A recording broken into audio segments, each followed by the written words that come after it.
নমস্কার, দুই জায়ের রান্নাঘরে সকল বন্ধুদের স্বাগত জানাই।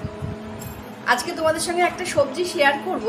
সবজিটা অনেক দিন পরে আজকে এনেছে। খুব পছন্দের একটা সবজি আমাদের সকলেরই, আমাদেরও হয়তো পছন্দের। দেখো, এটা কি জানো তো? শাপলা। কি সুন্দর দেখতে লাগছে না? খুব ভালো লাগছে। আর না, এই শাপলাটা কিন্তু অনেকভাবে রান্না করা যায়। ডাল দিয়ে করা যায়, তারপরে এমনি তরকারি করা যায়, নিরামিষ তরকারি। যে কোনো নিরামিষ দিনে কিন্তু এরকম শাপলার তরকারি দারুণ লাগে। ডাল দিয়ে করে। আর সব থেকে ভালো লাগে এরকম দেখতে। যখন কিনে আনে না, তখন খুব ভালো লাগে এরকম দেখতে, বলো? এখন কাটতে বসেছি শাপলা। এরকম ভাবে গাঠি বেঁধে দিয়েছে।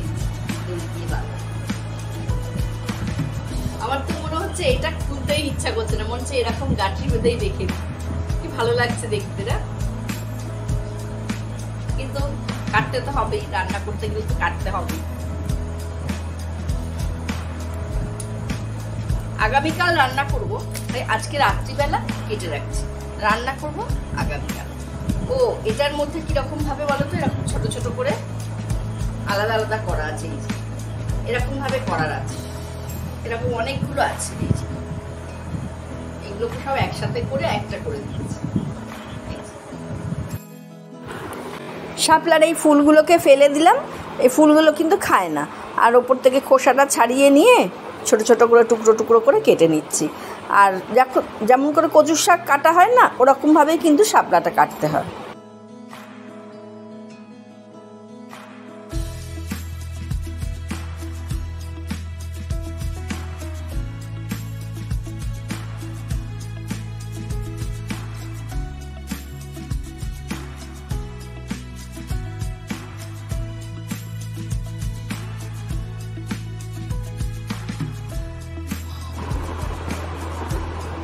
এই যে দেখো, সমস্ত শাপলা কাটা হয়ে গেছে।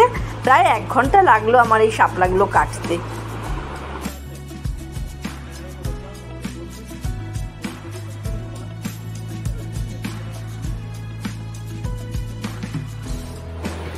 গতকাল রাত্রে শাপলাটা কেটে রেখেছিলাম, জলে ভেজাইনি, তবে শুধু কেটে রেখেছিলাম। এখন সকালবেলা ভালো করে ধুয়ে রাখলাম।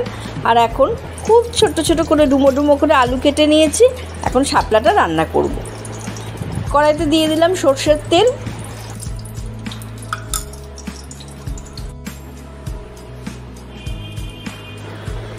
তেলটা একটু গরম হয়ে গেলে ওর মধ্যে দিয়ে দিলাম জিরে ফোড়ন আর 2টো তেজপাতা। কচুর শাকের মতো কালো জিরে ফোড়ন দিয়েও করা যায়, তবে আমি যেহেতু ঘন্ট বানাবো সেই জন্য আমি জিরে ফোড়ন দিলাম। আর এর মধ্যেই ছোট ছোট করে কেটে রাখা আলুগুলো একটু সাঁতলে নেব।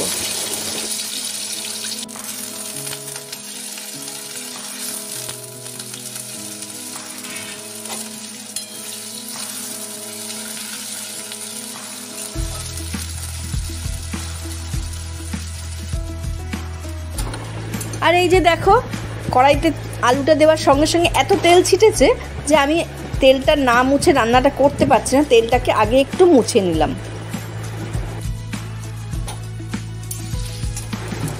এখন দেখো, আলুটাও আমার একটু ভাজা ভাজা মতো হয়ে গেছে। এর মধ্যে একটু আদা গ্রেট করে দিয়ে দিলাম।